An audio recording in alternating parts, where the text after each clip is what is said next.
자, 안녕하세요.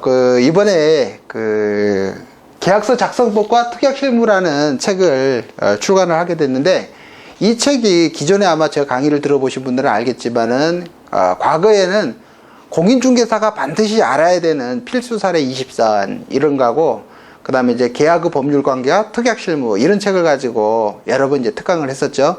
그래서 그 특강을 계속 하면서 굉장히 고민이 됐던 것 중에 하나가 뭐냐면, 우리가 계약서 한 장짜리에다가 굉장히 많은 특약을 넣더라는 거죠. 그래서 그 특약은 또 내가 잠깐 생각이 없으면 뭐 빠뜨려 먹을 수도 있고, 그래서 중개사고가 굉장히 막 빈번하게 발생을 하게 되는데, 그것들을 갖다가 한꺼번에 해결할 수 있는 방법이 있으면 좋겠다, 그런 이제 마음을 가지고 이 책을 기획을 하게 됐습니다. 그래서 이 책에서는 여러분들이 특약으로 넣어야 되는 그런 모든 관계를 갖다가 계약 조문으로 해가지고 조문화 시켰다라는 거예요.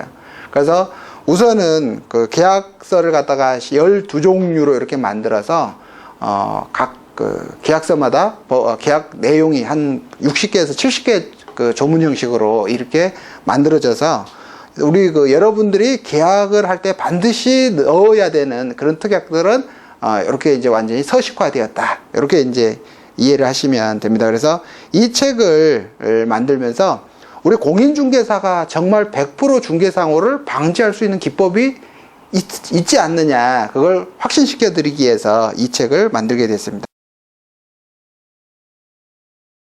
첫 번째는요, 1단계하고 2단계로 나눠졌습니다. 그래서 1단계에서는 주로 이제 교육 과정이다, 이렇게 이해를 하시면 됩니다. 그래서 어떤 내용이냐면, 우리가 계약을 체결하게 되면 이 계약이 그 다음에 반드시 유지 또는 존속이 돼야 되고, 그런 다음에 계약이 성사돼서 종료돼야 되죠. 이런 과정을 거치게 돼야 되는데, 첫 번째 단계에서는 우리가 계약을 체결할 때 하자가 없이 완벽하게 계약서를 작성을 해야 되죠. 그럼 계약서를 작성하기라는 것은 굉장히 다양한 사례가 있기 때문에 굉장히 어렵다라는 거예요. 그래서 그런 사례에 따라서 어떤 내용을 계약서 안에 포함시킬 것인가, 그 부분이 굉장히 어렵습니다. 그래서 그것들을 한꺼번에 다 계약서 안에다가 포함시켜갖고 계약서를 쓰는데 전혀 걱정이 없도록 그렇게 만들어져 있는 책이라는 거죠.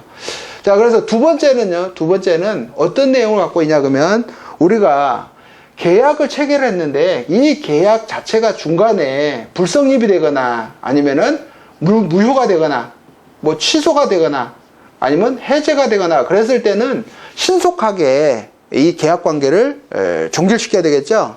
그래서 이 두 가지 목적이에요. 그래서 첫 번째 이 책에서 하는 것은, 계약을 체결했으면 반드시 그 계약을 유지 존속시켜서 성사시키자라는 거 하나고, 두 번째는 만약에 계약이 파기되면 그러면 신속하게 원상회복해야 되는 이 큰 두 가지 전제를 가지고 만들어진 책이다, 이렇게 이해를 하시면 되겠습니다.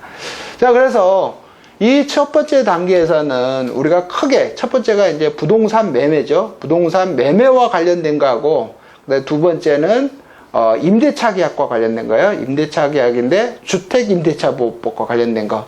세 번째는 똑같이 임대차인데 상가 임대차겠죠. 그래서 상가 임대차와 관련된 그런 내용이고요. 그 다음에 네 번째는 당연히 임대차인데 뭐겠어요? 그렇죠. 토지 임대차와 관련된 그런 내용이 있는 거고, 그 다음에 특수한 경우로서 우리가 이제 분양권이죠. 아파트 분양권 매매와 관련된 이런 내용으로 구성되어 있습니다. 특히 이제 상가 같은 경우는 뭐가 있냐면은 우리가 영업시설 및 영업권 매매죠. 특히 이제 일반적으로 말하는 영업권 양수도 계약이죠. 양수 계약이다, 이런 표현을 쓰는데, 저는 이제 그런 표현을 안 쓰고 영업시설 및 영업권 매매 계약, 이런 이제 표현을 씁니다. 그래서 이런 것들을 기본적으로 이제 공부를 하는 단계, 1단계는요. 자, 그러니까 부동산 매매에서는 뭐겠어요? 당연히 토지라든지 아니면 두 번째 주택이라든지 아니면은 세 번째 임야라든지 아니면 빌딩, 건물 이런 거 매매 계약에 관한 것만 하는 거고요. 그 다음에 두 번째 단계에서는 우리가 주거용 건물 임대차에 관한 것을 배우게 됩니다. 그러면 주거에 관한 임대차 중에서 반드시 알아야 되는 게 주택임대차보호법이죠. 그것들은 모든 사례별로 그렇게 다 만들어져 있고요. 그 다음에 상가임대차에서는 두 가지가 연결이 되겠죠. 우리가 권리금을 주고받는 영업시설 및 영업권 양도계약서하고 그 다음에 순수하게 임대차계약서, 여기는 상가건물 임대차보호법이 적용이 되겠죠. 그 다음에 이제 특수한 경우인데 토지 임대차도 이렇게 돼 있는 거고요. 그 다음에 우리 그 일반 그 중개업자들이 제일 모르는 분양권이죠. 그래서 이 분양권 매매계약서를 완벽하게 만들어서 제공하고 있습니다. 그래서 우리가 이 책에서는 이런 사례들을 가지고 이제 강의를 하게 되는데, 무조건 강의 내용은 사례 위주로 그렇게 이제 짜여져 있습니다. 그래서 많은 그 부동산 현장에서 발생할 수 있는 부동산 사고가 거의 100% 이렇게 이제 열거되어 있고, 그 다음에 특수한 경우 같은 경우는 제가 이제 책 안에서는 내용을 쓸 수 없는 게 굉장히 많거든요. 그런 것들은 강의 시간을 통해서 그걸 이제 여러분들에게 전수해 드리려고 합니다. 그래서 대한민국에서 일어나는 부동산 매매 또는 임대차 아니면 상가건물 임대차, 요 중에서 항상 계약서를 쓸 때 궁금하거나 아니면은 굉장히 어려운 점이 있으면 항상 저한테 전화를 주시면 바로 계약서를 쓸 수 있는 특약은 어떤 형태의 특약을 달아야 된다. 그 다음에 굉장히 중요한 법률 관계는 무엇이니까 거기에 대해서 자세하게 서술해야 된다. 이런 것들 즉시 알려드리도록 하겠습니다. 2단계로는 제가 이 계약서를 갖다가 표준 계약화 했습니다. 그래서 표준 계약서를 만들었죠. 그래서 이 표준 계약서를 활용하는 법을 배우게 되는 거예요. 2단계는요. 자, 그래서 1단계에 있는 책이 계약서 작성법과 특약실무고 2단계의 책으로는 표준 계약서를 활용하는 책이죠. 활용법이죠. 그래서 아주 중개를 굉장히 오래 하신 분들 같은 경우는 실제로는 표준 계약서 활용법만 정확히 알아도 되겠지만 실제로는 1단계를 거쳐서 2단계로 넘어가는 게 훨씬 더 안전하지 않느냐, 이런 생각이 듭니다. 자, 그래서 이 두 단계를 거치게 되면 이제 여러분들은 대한민국에서 어떤 부동산을 매매를 하거나 거래를 하거나 아니면 뭐 전세를 놓거나 월세를 놓거나 전혀 문제가 없이 100% 완벽하게 처리할 수 있다라는 거야. 아무튼 이 책에서는 우리 이제 공인중개사, 현업에 하시는 공인중개사 분들에게 가장 안전하고 그 다음에 가장 활용도가 높은 그런 이제 책이 되지 않을까. 그래서 굉장히 2년 동안 제가 심혈을 기울여서 만든 책입니다. 자, 여러분들이 나중에 책 교재를 한번 보시면 그 내용에 엄청나게 놀랄 거예요. 이 책을 가지고 LBA 이수 강의장에서 이미 이제 특강 5회에 걸쳐서 다 했는데, 강의를 들으신 분들이 공인중개사들에게 반드시 필요한 책이다. 빨리 이제 책을 좀 출간해달라. 그렇게 해서 지금 이제 책이 이제 다 출간이 됐습니다. 자, 그러면은 오늘은 이 책 소개를 하는 거기 때문에 여러분들에게 사례를 가지고 몇 가지만 설명을 한번 해드리도록 하겠습니다. 어떻게 이제 계약서를 작성해야 되는 분이 이제 저한테 질문을 한 거예요. 뭐냐면 전세로 2억 1천을 전세를 써야 된다 이거죠. 2억 1천을. 전세 계약이 2억 1천인데 실제로 이분이 회사를 다니다 보니까는 회사에서 1억 8천만 원을 지원을 해주는 거고, 그 다음에 본인이 이제 3천만 원을 이렇게 이제 부담을 하는 거예요. 자, 요런 계약서를 써야 되는데, 회사 측에서는 요구하는 게 이 1억 8천짜리 계약서를 요구한다라는 거죠. 자, 이렇게 해서 만약에 상담이 들어온다면 우리 공인중개사들은 2억 1천짜리 하나하고 1억 8천짜리 두 개 계약서를 쓰게 되죠. 그러면은요, 이 계약서 두 개를 쓰는 순간 벌써 허위 계약서를 작성하게 된 거예요. 그 다음에 이렇게 이제 만약에 만들어졌었으면 심각한 문제가 발생할 수도 있죠. 그래서 자, 어떻게 이제 이걸 합법적으로 할 거냐, 이렇게 이제 굉장히 고심을 하면서 물어봤던 거죠. 근데 아주 간단한 거죠, 이런 거냐. 왜냐면 이렇게 하는 거예요. 첫 번째요, 당연히 1억 8천짜리 전세 계약서를 쓰는 거죠. 1억 8천짜리 전세 계약서를 쓰고, 그 다음에 3천만 원짜리 계약서는 어떻게 해요? 우리가 보증금 증액이죠. 보증금 증액으로 그렇게 계약서를 2개 만들어 놓는 거죠. 그래서 간단하게 합법적인 범위 내에서 이렇게 쉽게 정리할 수가 있습니다. 그래서 여러분들이 이 그 계약서 작성본과 특약 실무를 마치게 되면 어떤 사안이라도 이렇게 즉각 활용할 수 있는 그런 이제 실력을 충분히 갖출 수 있다라는 거죠. 그러면 요거 이제 굉장히 쉬운 사례고 다음 사례를 하나 설명을 해드리도록 하겠습니다. 다음 사례는 이런 거예요. 뭐냐면 갑이라는 사람이 이렇게 이제 아파트를 하나 사가지고 있는데 이분이 그 다른 지역으로 이분이 이제 부천이에요. 부천에서 살고 있었는데 부산으로 정근이 된 거예요. 그러면은 이 집을 처분을 하기로 한 거죠. 처분을 하려고 하는데 이게 처분이 안 돼가지고 갑이 굉장히 애를 먹고 있는 거예요. 지금처럼 부동산 경기가 안 좋으니까 처분이 안 된 거예요.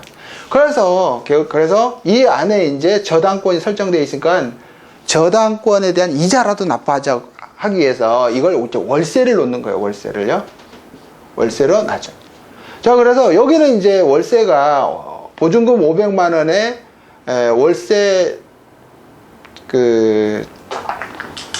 월세가 80만 원인가 이렇게 월세를 놨거든요. 자, 그러면은요, 문제는 뭐냐면 이 갑이라는 사람은 이 월세를 놓는 게 중요한 게 아니고 처분한 게 중요한 거죠. 그러니까는 월세를 놓으면서 반드시 이 집이 처분이 되면 월세입자가 집을 비워줘야 된다라는 그런 요구를 갖고 이 집을 월세를 놓는 거예요. 자, 근데 요걸 정상적인 임대차 계약을 체결하게 되면 이 월세 임차인도 임대차 보호법에 의해서 임차 기간이 2년간 보호를 받을 수가 있게 되는 거죠. 그러니까 실제로 갑은 처분을 할 수가 없게 되는 일이 벌어지는 거예요. 그래서 여기에 대해서 이제 특약을 달게 되는 거예요. 자, 그러면은 우리가 이 사람을 갖다가 주택임대차보호법에서 인정하고 있는 임대차 존속기간 2년이라는 제한을 못 받도록 해야 되겠죠. 그래서 이런 경우에 우리가 계약서를 쓰는 방법이 있다라는 거죠. 자, 지금은 이제 해결이 됐는데 결국은 갑이 이 임차인에게 이사 비용을 굉장히 많이 지불하고 해결이 됐겠죠. 왜냐면 그렇지 않으면 이 임차인은 이 집을 절대 비워주지 않으니까요. 자, 그러면은 우리가 이런 계약서를 쓸 때 가장 중요한 건 뭐냐면 이 갑이 매매 계약을 체결했을 때 임차인이 집을 비워주도록 계약서를 작성한다라는 거예요. 그러면은 우리가 강행법규라고 이야기하는 주택임대차보호법에서 정해진 존속기간을 주장하지 못하도록 만들어야 된다는 거죠. 이런 기법들을 배우는 게 이 계약서 작성법과 특약 실무입니다. 나중에 실무에서 이런 문제가 굉장히 많이 발생을 하거든요. 그래서 굉장히 유용한 방법이죠. 자, 요 사례는 다음에 이제 수업 시간에 말씀을 또 해드리도록 하고요. 그 다음에 또 한 가지 사례를 설명을 하면, 이번에 이제 우리가 건축물 소유를 위한 토지 임대차 요것만 한번 설명을 해보도록 하겠습니다. 자, 요 사거리 코너에 이 허름한 단독주택이 있는 거예요. 단독주택이.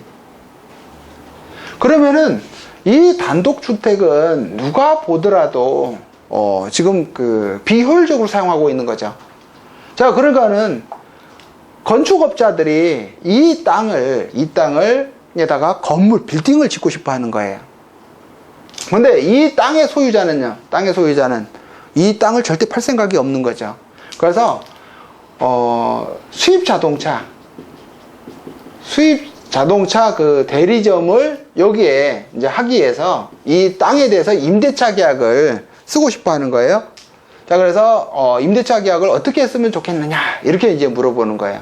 자, 그러면 여기서 문제는 뭐냐면 이 토지 소유자는 토지를 안 팔고 싶고요. 그 다음에 자동차 수입 그 대리점은 여기다 건물을 지어서 자기들이 영업을 하고 싶은 거죠. 자, 그러면 여기서 이제 문제가 되는 게, 자, 토지 임대차에서 가장 이제 어려운 게 나중에 이 건물을 지어가지고 임대차 기간이 만료가 되면 임차인은 임대인에 대해서 뭘 주장하냐면, 지상물 매수 청구권이라는 걸 행사하게 되죠. 지상물 매수 청구. 이 지상물 매수 청구권은 강행 규정이죠. 강행 규정. 그러니까는 처음에는 이렇게 하죠. 옛날에는 이렇게 했어요. 옛날에는 토지 임대차 계약을 하면서 임대차 기간을 10년으로 하고, 그 다음에 건축물은 임차인이 비용으로 건축물을 짓고, 그다음에 임대차 기간이 만료되면 건축물의 소유권을 즉 토지 소유자인 임대인에게 이렇게 귀속시키는 이런 특약을 많이 했었죠. 자, 그러다 보니까는 이게 무슨 문제가 생겼냐 그러면은 임대인이 이 건축물을 지상물 매수 청구권을 해서 임대인에게 매수 청구권을 행사해서 건물의 가격을 다시 이제 사가라. 이렇게 이제 계속 분쟁이 발생을 해서 그다음부터는 이런 걸 안 하죠. 그래서 그다음부터는 이런 특약을 안 달게 된 거예요. 자, 그래서 그다음에 이제 똑같이 그다음에 이제 문제는 뭐냐면, 그래서 건축물의 허가를 누구 앞으로 받냐면 임대인 앞으로, 건축물의 허가는 임대인 앞으로 이렇게 이제 받는 특약을 하게 된 거죠. 근데 건축물의 허가를 임대인 앞으로 받고, 그 다음에 건축 비용은 누가 됐어요? 건축 비용은 임차인이 됐죠. 임차인이. 자, 그러다 보니까는 명의는 임대인인데 실질 소유는요, 그건 임차인이죠. 그러면 이게 뭐예요? 부동산 실권리 명의에 관한 법률 위반이 된 거죠. 그래서 엄청난 또 과태료를 맞게 된 거예요. 자, 이런 걸 이제 다 이제 알고 있는 토지 소유주 입장에서는 자기는 그런 위험이 있으니까 그런 위험이 전혀 없도록 계약서를 써주면 그러면은 계약을 하겠다, 이렇게 나온 거예요. 자, 그래서 제가 계약서를 쓰는 기법을 이제 알려주게 됐죠. 어떻게 알려주냐? 처음에 똑같아요. 1번. 자, 건축 허가 등은요. 허가 등은 당연히 누구 명의겠어요? 당연히 토지 소유자인 임대인 명의로 해야 되죠. 임대인 명의로. 그죠? 임대인 명의로 해야 돼. 그래야만이 나중에 임차인이 지상물 매수 청구권을 행사하지 못한다, 이렇게 나오죠. 그래서 건축물의 허가 등은 임대인 명의로 한다. 두 번째예요, 두 번째. 근데 실제로 아까 두 번째 이야기가 뭐냐면, 건축 비용은 실제로 임차인이 냈죠. 그러니까 실질적인 소유권은 임차인에게 있다라는 거예요. 그러니까 이제 그게 문제인 거예요. 그래서 그 부분을 이제 배제를 시키기 위해서, 그래서 이렇게 하는 거죠.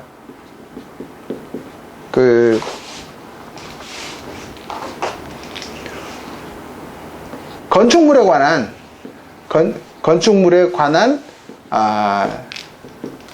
임차료는 일시 지급하기로 한다. 자, 이렇게 하는 거죠. 왜냐면 원래는 임차인이 돈을 내서 건축물을 짓는 거죠. 근데 그걸 떠나는 거예요. 왜냐면 임차인이 돈을 낸 게 아니고 임대인이 자기 돈을 가지고 건물을 짓는 걸로 만드는 거예요. 단 그 돈이 임대인에게는 없죠. 그러니까 임차인이 건축물에 관한 임차료를 일시불로 지급하도록 하는 거죠. 그러면 그 돈을 가지고 임대인이 건축을 하게 되는 거죠. 자, 그러면 이제 건축허가도 임대인이고, 그 다음에 건축물의 비용도 전부 다 임대인이 냈죠. 그러니까는 아까처럼 부동산 권리 실명의에 관한 법률 위반을 벗어날 수가 있는 거예요. 자, 세 번째. 그러면은 결국은 공사는 임대인이 하는 거냐, 임차인이 하는 거냐? 공사는 당연히 임차인이 하는 거죠. 그러니까는 공사, 감리, 감독, 이런 모든 거 누가 하는 걸로 하겠어요? 당연히 임차인이 하도록 하는 거고요. 이 공사 기간 동안에 발생하게 될 그 위험에 대해서는 그 모든 책임을 누가요? 당연히 임차인이 지도록 이렇게 세부적인 특약을 만드는 거예요. 자, 그러면은 우리가 그 이렇게 거문축물 소유를 위한 토지 임대차가 현실에서 굉장히 많이 이루어지고 있거든요. 근데 과거에는 이 토지 소유주들이 그곳 땅을 빌려주지를 않아요. 그래서 지상물 매수 청구권의 그 위험 부담 때문에 그러죠. 그래서 그런 것들을 이렇게 다 피해갈 수 있는 특약을 만들 줄 알아야 되겠죠. 그래서 이건 제가 이미 오픈했던 특약이기 때문에 많은 사람들이 이제 그대로 활용을 하시면 되겠습니다. 그래서 이 계약서 작성 기법은 이런 거예요. 이런 거예요. 그래서 다시 이제 설명을 해드리자면, 계약서 작성 기법은 크게 우리가 확인 사항이 있고, 확인 사항들이 있어요. 확인 사항들이 있고, 자, 요것들은 필수적이죠. 필수적인 거예요. 확인 사항이 있고, 두 번째는 계약 내용이에요. 계약 내용이요. 계약 내용을 어떤 거로 할 것이냐, 이게 굉장히 중요한 거죠. 근데 지금 제가 그 사례를 설명드린 것처럼 아주 간단하게 이야기를 하자면, 이 계약에서 가장 주된 내용이 뭐냐? 주된 내용이 뭐냐? 그래서 여기 그 다음에 분쟁이 발생할 수 있는 그런 것들은 어떤 것들이 있느냐? 그 다음에 그런 분쟁이 일어나게 되면은 그것을 갖다가 해결하기 위한 방법으로는 어떠한 것들이 있는지를 갖다가 찾아내서 그걸 계약 조문화시키는 게, 그게 계약의 특약 실무라는 거예요. 그래서 특약 실무가 어려운 건 아니고, 이렇게 각 수많은 계약마다 그 계약에서 당사자가 가장 중요한 게 뭐냐, 이런 거죠.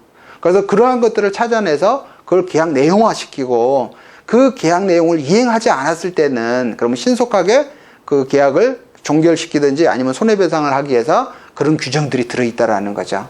자, 그래서 여러분들이 이제 이 책 공부를 하다 보면 아주 생소한, 아주 전문가들만 한다라는 아파트 분양권 거래를 배우게 될 거예요. 그래서 아파트 분양권 거래는 지금 시중에서 통용되고 있는, 그러니까 분양권 거래가 금지되어 있는 거예요. 분양권 불법 이제 전매 같은 경우도 가장 합법적인 범위 내에서 충분히 거래를 할 수 있도록 그렇게 이제 만들어져 있습니다. 그 다음에 아까처럼 이제 내가 그 토지 시장이라든지 아니면 상가 지역에서 내가 부동산 넓을 하려고 하는데 내가 하나도 모른다. 그래도 전혀 걱정이 없다라는 거야. 그래서 여기서 계약서 작성법에서 강의를 해드리는 건 뭐냐면, 내가 아무리 초보라 하더라도 바로 중개업을 할 수 있게끔 돼 있다라는 거예요. 왜 그러냐면 제가 지시사항이고 확인사항이고 순차적으로 다 이렇게 만들어져 있어요. 만약에 내가 상가 계약을 하려고 하면 무엇을 순차적으로 확인해야 될지를 갖다가 다 알려주고요. 그 다음에 이건 단순 확인사항이고, 그 다음에 그 물건의 특성에 따라서 어떠한 특약들을 달아야 하는지를 알려주고 있고요. 근데 그 특약들은 결국 계약서 내용 안에 다 포함이 되어 있다, 이런 이야기죠.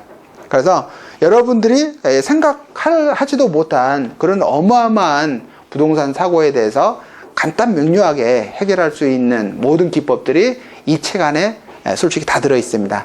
그래서 이제 공인중개사 시험을 합격을 하고 지금 이제 공인중개사 개업을 하려고 하는데 가장 두려운 게 이제 부동산 사고죠. 근데 그 부동산 사고를 100% 완전하게 막을 수 있는 그런 기법들을 여러분들한테 완벽하게 전수해 드릴 그런 이제 예정에 있습니다.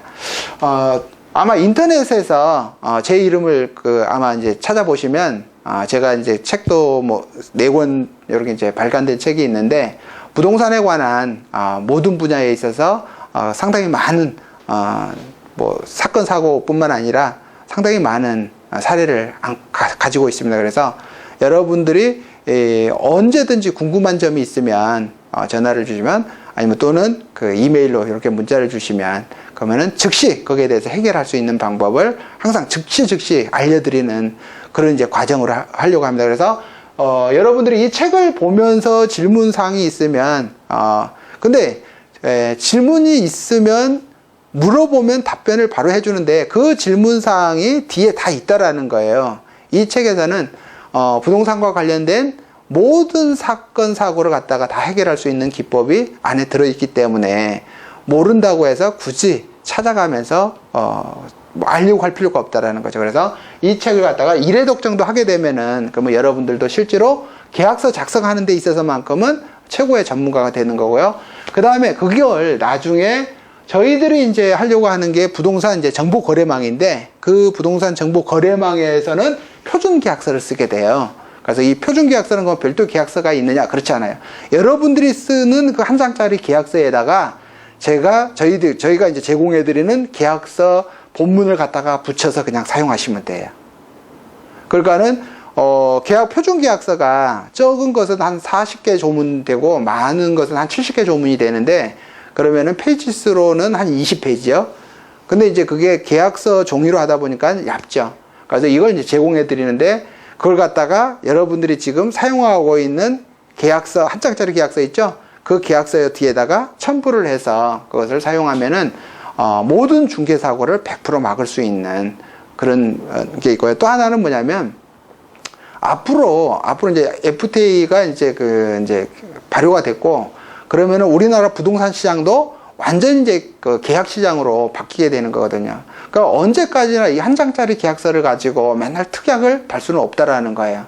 그래서 굉장히 어려운 법률 문제들이 발생을 하게 되면, 그것들이 굳이 이제 분쟁이 발생을 하면 반드시 그 법원에 소송을 통해서 해결하려고 하는데, 제 계약서에는 그 이전에 그 거래 관계에 관여한 공인중개사의 중재 기능에 의해서 신속하게 모든 분쟁을 해결할 수 있도록 그렇게 이제 만들어져 있다라는 거예요. 만약에 이제 부동산 그 사기를 치려고 하는 사람들을 갖다가 걸러내는 방법, 그다음에 만약에 부동산이 이행되지, 계약이 이행되지 않으면은 그 이행을 강제하기 위해서 만들어져 있는 규정들, 그다음에 만약에 아까처럼 부동산 계약이 이제 파기가 되면은 그러면 신속하게 원상 회복해야 되는 그런 문제들이 있다라는 거죠. 쉽게 말해서 우리가 이제 계약을 하다 보면은 아직 계약서를 망설이게 되죠. 그러면 가계약서를 쓴다라는 거죠. 그러면 그 가계약서도 지금까지는 그냥 매수자가 일정한 현금을 매도자에게 또는 임대인에게 보내는 걸로 끝이었고, 만약에 계약을 체결하지 않으면 그러면 그 가계약금을 어떻게 할 것이냐, 굉장히 많은 다툼이 있었거든요. 그래서 최근에 많이 만들어져 있는 게 가계약서라는 거예요. 그래서 가계약서를 그냥 사용을 하게 되는데, 거기서 가장 중요한 건 그거죠. 가계약을 체결을 해서 했으면은 그 가계약도 정식 계약이라는 거예요. 그러니까는 가계약의 효력을 갖다가 어떻게 지을 것이냐, 그 문제하고, 그 다음에 가계약금을 몰수를 할 것이냐, 반환을 할 것이냐, 이런 다양한 문제들이 실제로는 발생을 하거든요. 지금까지는 다 무시하고 살아왔는데, 앞으로는 우리나라도 이제 계약 사회로 이제 접어들었기 때문에 모든 그 법률 문제는 계약서상에 들어있는 그 계약 내용에 의해서 결정이 된다라는 거죠. 그래서 앞으로는 한 장짜리 계약서 가지고는 이 그 FTA가 이제 적용된 이런 이제 계약서에서는 절대 사용할 수가 없는 것이고요. 그래서 앞으로 차츰 이제 표준 계약화되어 있는 이런 계약서를 써야 되지 않느냐, 이런 그 굉장히 큰 사명감을 가지고 이 책을 만들었습니다. 근데 이 책을 평가해 주는 것은 우리 이제 현업에 있는 공인중개사님들하고 지금 이제 공부를 하시는 분들이 앞으로 창업을 할 때 제 강의 내용을 들어보고 아무런 걱정이 없이 아무런 중개사고가 일어나지 않고 내가 하고자 하는 그 영업 범위 내에 가서 창업을 하게 되면 그때 이제 이 평가가 올바로 나오지 않겠느냐, 그런 이제 생각을 갖습니다. 그래서 제 나름대로는 굉장히 그 자부심을 가지고 만든 책이고, 또 제가 굉장히 많은 그 부동산 사고에 대해서 상담을 했고, 그 다음에 부동산 계약서를 쓰는데 조언을 했던 그런 내용들이 100% 다 들어 있습니다. 책에 들어 있지 않는 것은 제가 수업 시간에 여러분들에게 그 사례를 이렇게 들어가면서 해결하는 방법을 하나하나 전수해 드리려고 합니다. 아무튼 이제 새로 시작하는 공인중개사님들은 아무런 걱정 없이 부동산 창업을 하셔도 100% 중개사고를 막을 수 있는 기법이 이제 발견이 됐고, 실제로 여러분들 앞에 와 있다, 이렇게 생각을 하시면 됩니다. 차후에 이제 강의를 진행을 할 때, 그럴 때는 이렇게 기본적인 게 아니고 완전히 사례를 가지고 설명을 주로 해드리려고 합니다. 왜냐하면 부동산 현실에서 발생했던 그런 사건들을 가지고 아마 이야기를 해드려야 되고, 거기에 대해서 어떤 내용의 특약을 달아야 되는데, 그런 특약들이 우리 계약서는 어떤 조문으로 계약 내용으로 들어와 있는지 그걸 하나하나 설명해 드리면서 여러분들이 항상 믿고 쓸 수 있는 그런 계약서가 될 수 있도록 최선을 다해서 제공해 드리도록 하겠습니다. 자, 다음 정식적으로 강의를 할 때 찾아뵙도록 하겠습니다. 감사합니다.